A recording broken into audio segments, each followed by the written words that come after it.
Namaskar everyone. My name is Manisha Pandey and we are back with episode 3 Uppercut presented by Crickgiri cricket talk show जहां पर हम बात कर रहे हैं क्रिकेट एक्सपर्ट्स के बारे में।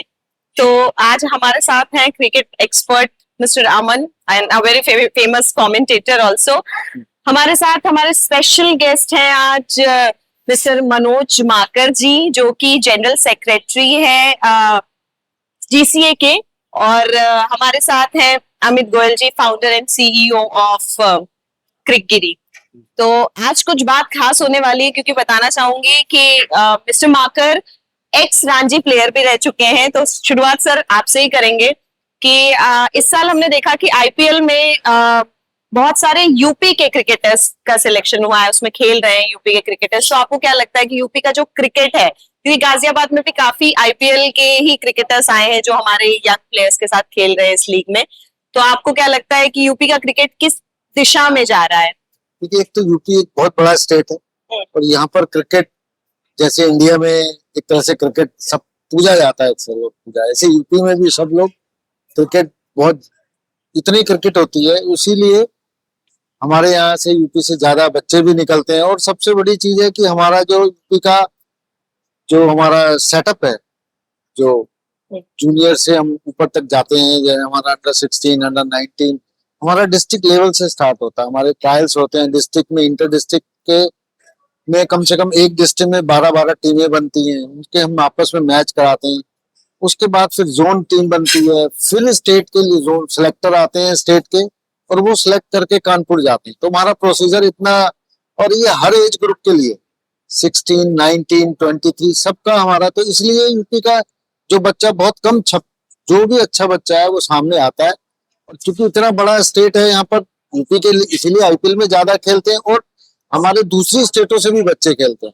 कंट्री में मेरे ख्याल से सबसे ज्यादा यूपी एक ऐसी स्टेट है जिनके बच्चे सबसे ज्यादा खेलते हैं, क्योंकि इनका यहाँ का पिछले 5-6 साल से इतना अच्छा सेटअप है, बिल्कुल नीचे लेवल से ऊपर ग्रो बच्चे और उससे, और जो बच्चे हमारे इतने ज्यादा मोटिवेट, जितने ज्यादा बच्चे खेलेंगे उतने ज्यादा मोटिवेट होंगे बच्चे।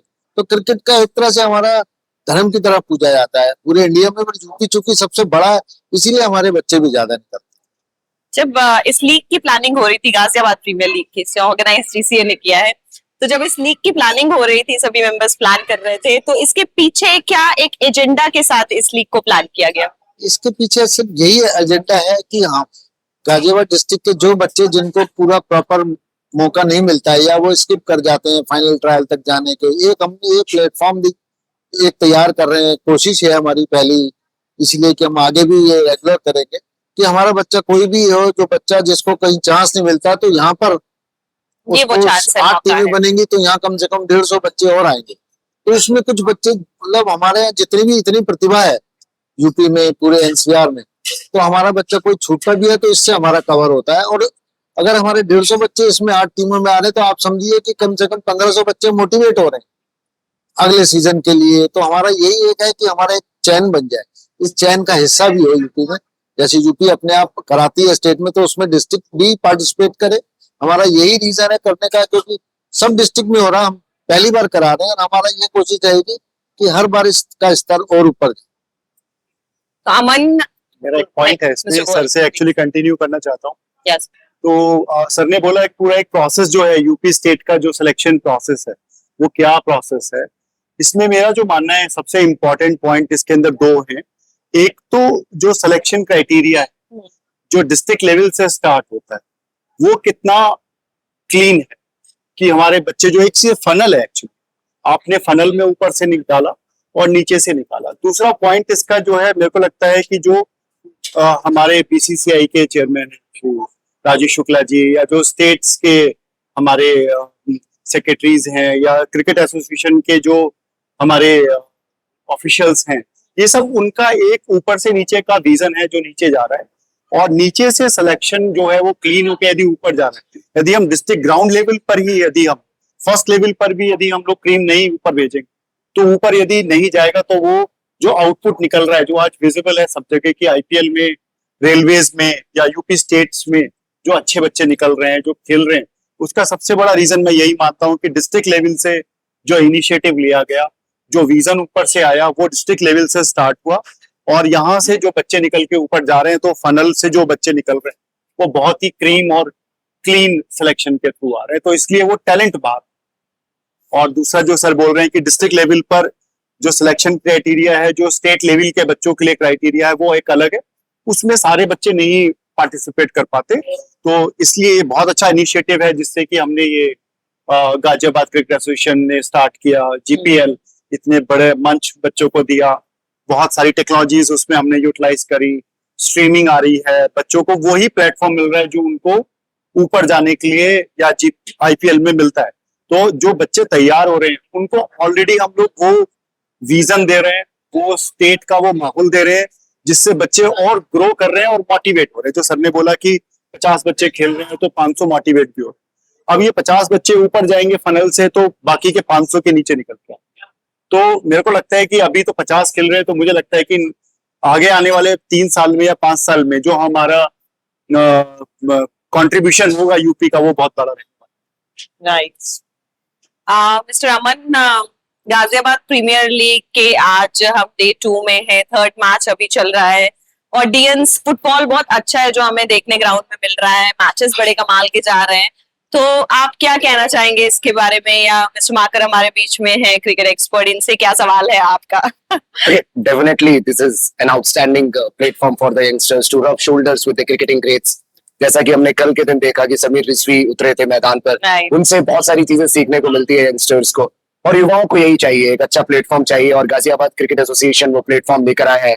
आज हमने स्वास्तिक चिगारा को देखा, गाजियाबाद टस्कर्स को वो लीड कर रहे हैं। जब ऐसे खिलाड़ियों के साथ खेलते हैं ना यंगस्टर्स, तो उनको पता चलता है कि ऊपर वाले जो लेवल के प्लेयर्स हैं उनकी माइंडसेट, उनकी मानसिकता के बारे में पता लगता है, और मानसिकता बहुत ज्यादा मैटर करती है from bottom to the top आपको जाने में। और आने वाले समय में रिंकू सिंह भी हमें यहाँ पर देखने को मिलेंगे जो इंडिया को भी रिप्रेजेंट कर रहे हैं। So definitely this is a very good platform for all the youngsters, और साथ ही साथ इन सभी क्रिकेटिंग ग्रेड्स के लिए भी एक बहुत अच्छा प्लेटफॉर्म है कि वो अपने जो यंगस्टर्स हैं उनको सिखाएं कि कैसे आपको क्रिकेट की बारीकियों को समझना है, कैसे आगे जाना है, क्या स्टेप्स रहेंगे जिससे आप ऊपर पहुंच सकते हैं। मनोज जी, जीसीए ने जो ये एक स्टेप लिया है, जो मैम ने क्वेश्चन पूछा कि क्या विजन रहा था वहां पर, आपने क्या ऐसी चीजें की गाजियाबाद प्रीमियर लीग को बाकी डिस्ट्रिक्ट लीग से डिफरेंट बनाने के लिए? देखिए, हमने आपको हमारी तैयारी नजर आ रही है। जी बिल्कुल जी। हमने कोशिश यही की है कि जो यूपीएल के बाद अगर याद किया जाए तो जीपीएल को याद किया जाए, तो उस हिसाब से हमने तैयारी की है, और अपने हिसाब से अपना सेटअप, जैसा कि हम सब लोग यहाँ बैठे हैं, उसी का एक पार्ट है। तो हमारी तैयारी यही है कि अच्छे से अभी स्टार्टिंग हमारी अच्छी होगी तो हमारे ऊपर ईयर बाई ईयर इसको और अच्छा करेंगे, यही हमारा है। उसी तरह से क्रिकेट जैसे हम नीचे से ऊपर आ रहा है, ऐसे हमने एक स्टार्ट किया अपने डिस्ट्रिक्ट के लिए, अपने जोन के लिए। तो जो कि हमारे आने वाले जो सिलेक्शन प्रोसेस है उसमें हमको सहूलियत, हमें बच्चा पिक करने में, हमारे से बहुत से बच्चे हमारे को पहले ही नजर में होंगे, ये इस ग्रुप में ये बच्चा है, इस ग्रुप में ये बच्चा। इसके लिए एक बात और मैं बताना चाहता हूँ कि आज से 7-8 साल पहले जब हम खेलते थे, वो तो और भी पहले की बात हो गई, अभी अब 10 साल पहले यहाँ से हम डिस्ट्रिक्ट से बच्चे सिलेक्ट करके भेजते थे कानपुर। हर डिस्ट्रिक्ट से 100 150 बच्चा जाता था, कहीं से 70, मतलब वहाँ 1000 बच्चा इकट्ठा जाता था। वो 4 दिन में ट्रायल होता था। अब आप समझ सकते हैं 4 दिन में या 3 दिन में ट्रायल, बच्चा कैसे ट्रायल होता होगा, कैसे करता। वो धीरे धीरे जब से शुक्ला जी आए हैं, राजीव शुक्ला जी, तो पूरा हमारा सिनेरियो चेंज हो गया हर डिस्ट्रिक्ट लेवल से, not even state, district level से हमारा हम ट्रायल मैचेस कराते हैं। जैसे वहां भी ट्रायल मैच होते हैं, जो यहाँ से बच्चे सिलेक्ट होते हैं, वहां टीमें बनती हैं, उसके बाद उनकी 8-10 टीमें उनके बाद आपस में मैच खेलते हैं, तो बच्चा निकल के 60 बच्चे, 70 बच्चे, उसके बाद 40 बच्चे ऐसे निकलते हैं। पहले हम सीधा डायरेक्ट ट्रायल से पिक करते हैं, जो कि एक बहुत बड़ा एक तरह से रेवोल्यूशन है क्रिकेट में। अब बच्चों को पता है हमने किस स्टेज पे कैसे करना है, पहले पता ही नहीं होता। सब ट्रायल के तो कोई बच्चा कहता है हम 10 बॉल खेल के बाहर हो गए, कोई बच्चा कहता है हमें बॉल ही नहीं मिली, या यहाँ से करके जाता था वहां 1 दिन में बाहर हो गया। लेकिन अब बच्चे को सब कुछ पता है कि मुझे कहाँ कैसे परफॉर्म करना है, उस हिसाब से वो तैयारी भी करता है।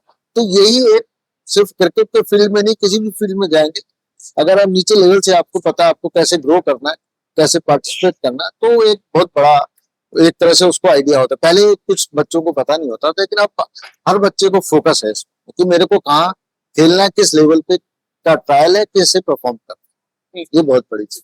इसमें Yeah, सॉरी प्लीज। नहीं, एक सवाल आपसे है कि माकर, अगर आपने कहा कि ये तो हम 7-8 साल पहले, लेकिन आप उससे भी पहले से क्रिकेट खेलते थे, मैं क्या आपको याद है कि आपने अपना पहला क्रिकेट कब खेला था? पहले तो मैं गाजियाबाद में ही खेला करता था।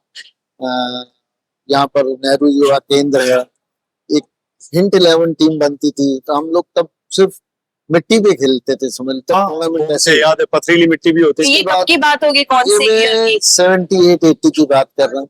मैं 81 में आगरा हॉस्टल में गया और मैं हॉस्टल में 85-86 तक रहा हूँ। 3 साल में फिर ग्रीन पार्क हॉस्टल में, सीनियर हॉस्टल में मेरा ट्रांसफर हुआ। मैंने हर साल स्टेट खेला है, 15, 19 इंडिया कैंप किया, तो सब हर कोई भी साल में 5 साल हॉस्टल में रहा, 5 साल स्टेट खेला। उसके बाद में 88 में रणजी ट्रॉफी खेला। जब मैं 86 में मैंने आइडियल ज्वाइन कर लिया जॉब, उसके बाद में रणजी ट्रॉफी 88। तो उस जमाने में तो हम लोग को पता है, हमें हॉस्टल में चले गए, नहीं हमें पता ही नहीं होता था क्या होता है, बस खेलना है, जुनून तक खेलना है। घर वाले तक कोई, आज जैसे आप देख रहे हैं माहौल बच्चों के लिए बहुत है, काफी सपोर्टिंग होते हैं पेरेंट्स। सपोर्टिंग नहीं, घर में सब काम छोड़ के वहीं बैठते हैं ग्राउंड पे। जी, हमारे टाइम पे ऐसा नहीं होता था। हमें ये बोला जाता था कि आप आवारागर्दी कर रहे हैं, घर आके पिटाई भी होती, सब कुछ होता था। उनको होता था बस पढ़ लो और कुछ नहीं। तो अब बड़ा कुछ चेंज है, बच्चे को पता है और बच्चे के पीछे पेरेंट्स खड़े हैं। पहले हमारे पेरेंट्स को कुछ नहीं पता था, हम स्टेट भी खेल गए, अच्छा ठीक है, इंडिया कैंप कर रहे हैं, ठीक है, उन्हें कुछ पता ही नहीं। पहले इतनी अपॉर्चुनिटीज भी तो नहीं होती थी, अवेयरनेस नहीं थी। देखिए पेरेंट्स उस जमाने में क्या थे, पेरेंट्स के लिए जो कोई अच्छे घर का है तो ठीक है, उसको मालूम है कि अच्छे कर रहे हैं, उनका बिजनेस है, कुछ है, ठीक है। लेकिन जो एक मीडियम क्लास या लोअर मीडियम क्लास है, उसको तो क्या होता था, पेरेंट्स यही कहते थे कि पढ़ लो, कुछ बन जाओगे या नौकरी मिल जाएगी, तो यही तक फोकस होता था। खेल को तो तब आवारागर्दी ही माना जाता कि अब आवारागर्दी करते हैं। तो उस चीज का बहुत फर्क है और इसीलिए अब बच्चे आते भी हैं। अभी एक्सपोजर भी बहुत है बच्चों को, पहले इतने टूर्नामेंट्स नहीं होते थे, अब तो हर लेवल का टूर्नामेंट। हमारे टाइम में सिर्फ मतलब हम स्टेट खेलते थे और नॉकआउट होता था टूर्नामेंट, अगर उसमें हम हार गए तो हमारा सीजन खत्म। 8-10 लड़के रहते थे 16 में, बाकी किसी के 2 फाइनल खेल लिया, 3 या किसी का 1 होते में आ गया, ये टीम। अब तो डेज की अलग है, वनडे की अलग है, इवन T20 भी है। अब मतलब कोई बच्चा छूटता नहीं है। सपोज कोई अगर तेज खेलने वाला है तो उसके लिए अलग कैटेगरी है, जो रुक के खेलने वाला है तो डेज क्रिकेट है। मतलब पहले ऑप्शन इतने नहीं थे जो अब है बच्चों, तो अब तो बहुत चांस है बच्चों को, जो अच्छा खेलने वाला उसको कहीं ना कहीं मिल जाता है। मिस्टर अमित गोयल। अब मैं एग्री करता हूँ सर के उससे डिस्कशन से कि बिल्कुल पहले इतनी अपॉर्चुनिटीज नहीं मिलती थी। जैसे मैं अपना एग्जांपल है, सर ने अपना लिया, मेरी फैमिली का इंजीनियरिंग बैकग्राउंड था। मेरी 3 पुश्तें हमारी इंजीनियरिंग बैकग्राउंड से हैं। कोई तुर्की का पास आउट है, मेरे ग्रैंडफादर, तो कोई मेरे फादर IIT के पास आउट थे। लेकिन सबको क्रिकेट बहुत पसंद था, क्रिकेट बहुत खेलते थे उस टाइम के लोग, और शौकिया खेलते थे। तो जब मैं क्रिकेट शुरू से खेला, क्योंकि उन्होंने शुरू में पैदा होते ही बैट हाथ में दे दिया कि खेलो, और मेरे घर में माहौल भी क्रिकेट का ही रहता था। लेकिन मैंने चूज किया इंजीनियरिंग, क्योंकि मुझे लगा कि अपॉर्चुनिटी जो है वो मेरे को यही मिल रही है कि मैंने वो ऊपर से नीचे तक सक्सेस देखी पीछे से चलती हुई। तो मैंने चूज किया कि क्रिकेट मैंने खेला। सर मैं लास्ट मैच मैंने 93 में खेला औरंगाबाद में, पर उसके बाद में 93 के बाद मेरी इंजीनियरिंग स्टार्ट हो गई और मैंने वो क्रिकेट को बोला कि thank you, now I am starting the new journey, और मैं इंजीनियरिंग में गया। लेकिन वो दिल के अंदर एक वो रह गया कि यार नहीं, हमें क्रिकेट तो यार जान थी अपनी, मतलब हमारा ब्लड में है क्रिकेट, तो हमने छोड़ कैसे दी, जो अब पूरी हो रही है। और जो विजन मेरी फैमिली से, मेरा बेटा भी खेल रहा है, तो वो हमने पास ऑन किया कि नहीं यार, तो एक तो बेटा क्रिकेटर बनेगा ही बनेगा, भाई इंजीनियरिंग रहने दे। तो ये अब चेंज हो रहा है एक्चुअली। जो सर बोल रहे हैं कि पेरेंट्स बोलते थे कि यार क्रिकेट खेल के आ रहे हो, आवारागर्दी करो, पर अब वो बिल्कुल सब चेंज हो चुका है। और ऑफ कोर्स ये बहुत अच्छा डायरेक्शन भी है, और आने वाले क्रिकेट के लिए सुनहरा मौका है बच्चों के लिए कि उन्हें पेरेंट्स का सपोर्ट मिल रहा है। सर जो है वो एसोसिएशन के जो नीचे से जो क्रीम निकाल रहे हैं, उनका इतना सपोर्ट है।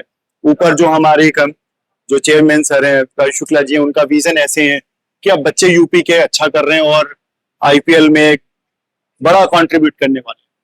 वो फुली गाजियाबाद लीग के कुछ Yes. नए प्लेयर्स जाएंगे आईपीएल में Of course, जाने next चाहिए। season। इसका एक माइनस पॉइंट भी है, मैं जरूर बोलूंगा। जी सर प्लीज हाँ। प्लीज माइनस पॉइंट ये भी है कि आजकल जो बच्चा अच्छा भी है ना, वो मेहनत नहीं कर रहा, उसके पेरेंट्स मतलब जुगाड़ में लग जाते हैं, जो एक देसी भाषा है। हाँ, ये उससे point बच्चा है। बड़ा कंफर्ट जोन में चला गया, तो वो अच्छा होते हुए भी आगे नहीं जा पाता, उसमें भी पेरेंट्स का ही हाथ है। पेरेंट्स को आप क्या कहना चाहेंगे, इसलिए क्या मैसेज करना पेरेंट्स चाहेंगे के जो तो पेरेंट्स ये देखिए, करते हैं? पेरेंट्स में आप एक मुझे बताएं, पेरेंट्स जब आप स्कूल भेजते हैं तो पेरेंट्स क्या करते हैं?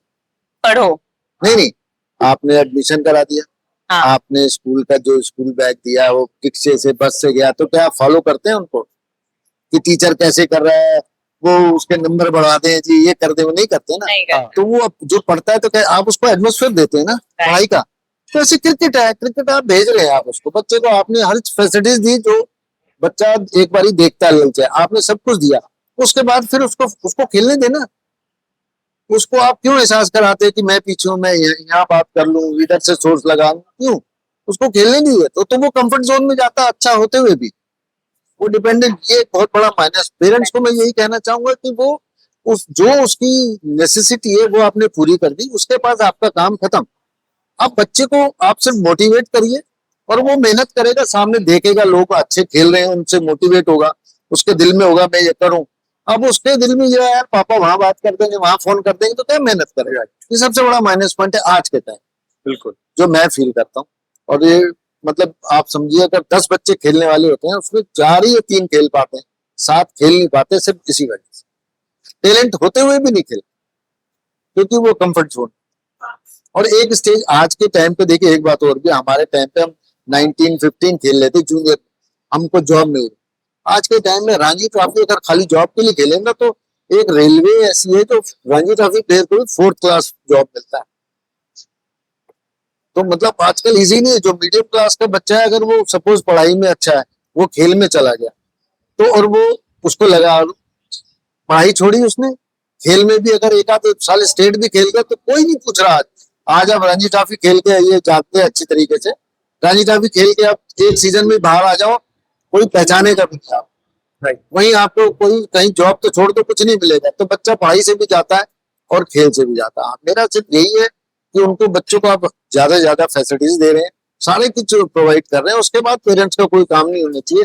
जैसे स्कूल में बच्चा पढ़ता है वैसे उसको खेलने का आगे उनको सीखने दीजिए, मेहनत करने की, उनका स्ट्रगल है, उस करना स्ट्रगल तो से जरूरी है, मेहनत गुजरने करना। दीजिए। इसी वजह से आज आप देखिए, बच्चे को ज्यादा स्टेमिना ये सब चीजें नहीं है, क्योंकि बच्चा हार्डवर्क करना नहीं चाहता, लेना सब कुछ चाहता है, खेलना सब कुछ चाहता है, लेकिन हार्डवर्क जो उसके लिए वो नहीं चाहता। वो टीवी में हर चीज की नकल करता है, लेकिन उनके पीछे जो प्लेयर कितनी मेहनत करता है उस चीज को नहीं करता। बिल्कुल, मैं एक उसको उसका follow- एग्जाम्पल दे दूं सर। एक पौधा आपने लगाया घर के अंदर और उसको काफी केयर किया, जैसे ही पत्ते निकले काट दिए, उसको शेप रखा। एक पौधा उठाकर आपने बाहर ग्राउंड में लगा दिया और उसको कोई केयर नहीं कर रहा, पानी भी नहीं दे रहा, ग्रो कर रहा है। कौन सा पौधा सबसे ज्यादा सबसे ज्यादा बाहर वाला, बिल्कुल यही चीज है। बिल्कुल इसमें हर चीज का प्लस माइनस पॉइंट जरूर है, कुछ भी आपको। लेकिन आज के टाइम में देखिए, पढ़ाई भी बहुत जरूरी है। आपको जिस चीज में कैरियर बनाना, आपको नंबर 1 पे उसको रखना पड़ेगा। अगर आपको पढ़ाई में है तो आपको पढ़ाई, बाकी चीज सेकेंडरी। खेल रहे हैं तो आपको नंबर 1 खेल भी आना। पढ़ाई उतनी करनी है कि जितनी आपको, लेकिन कई लोग क्या छोड़ देते हैं। हमारे टाइम पे चल गया, लेकिन अब ऐसा नहीं। अगर आप पढ़ाई छोड़ दिए, खेले भी नहीं, तो बच्चा, मीडियम क्लास का बच्चा सबसे ज्यादा सफर करता है और वो फिर इधर उधर करता है, क्योंकि अब ऐसी जॉब्स नहीं है। पहले हर स्टेट में हर ऑफिस की जॉब थी, प्राइवेट की, सेंट्रल गवर्नमेंट सब। अब जॉब्स कहीं नहीं। मैं स्टेट बैंक में हूँ, मैंने 90 में स्टेट बैंक ज्वाइन किया और 93 में लास्ट स्टेट बैंक ज्वाइन किया, ज्ञानेंद्र पांडे वगैरह इन लोगों ने। उसके बाद आप बिलीव, पिछले साल अपॉइंटमेंट हुए हमारे बैंक, 93 के बाद 94, 2004, 31 साल। अब आप बताइए कैसे? जो मीडियम क्लास बच्चा है तो उसको कितना फोकस रहना पड़ेगा। ये चीज बच्चों को आजकल समझ। ठीक है, तो हम सुन रहे हैं मिस्टर मनोज माकर सर को। हमारे साथ मिस्टर अमित गोयल जी हैं, कॉम्पिटिटर मिस्टर अमन, और बहुत ही अच्छा ये कॉन्वर्सेशन हम सबके बीच में हुआ। आज सर की जर्नी भी हमने जानी, और पेरेंट्स के लिए जो स्पेशल मैसेज था वो आप ध्यान से सुनिएगा केयरफुली, कि आप अपने बच्चे के भविष्य को बनाने के लिए सोर्सेस मत लगाइए। Right marker sir? बच्चा कंफर्ट जोन कंफर्ट जोन में मत भेजिए, उससे थोड़ी मेहनत करने दीजिए, क्रिकेट दिल से खेलने दीजिए। तो ये एपिसोड 3 में थैंक यू वेरी मच। और मैं अब चाहूंगी हमारे फाउंडर सीईओ से कि मिस्टर गोयल आज के हमारे special guest mister Manoj Makar ji को एक छोटा सा गिफ्ट प्रेजेंट करें। It's a small token of love from Crickgiri, and one for mister Aman. Thank you. आइए तरह जी। Thank you for joining us, Aman. Thank you. Thanks. Thank you very much.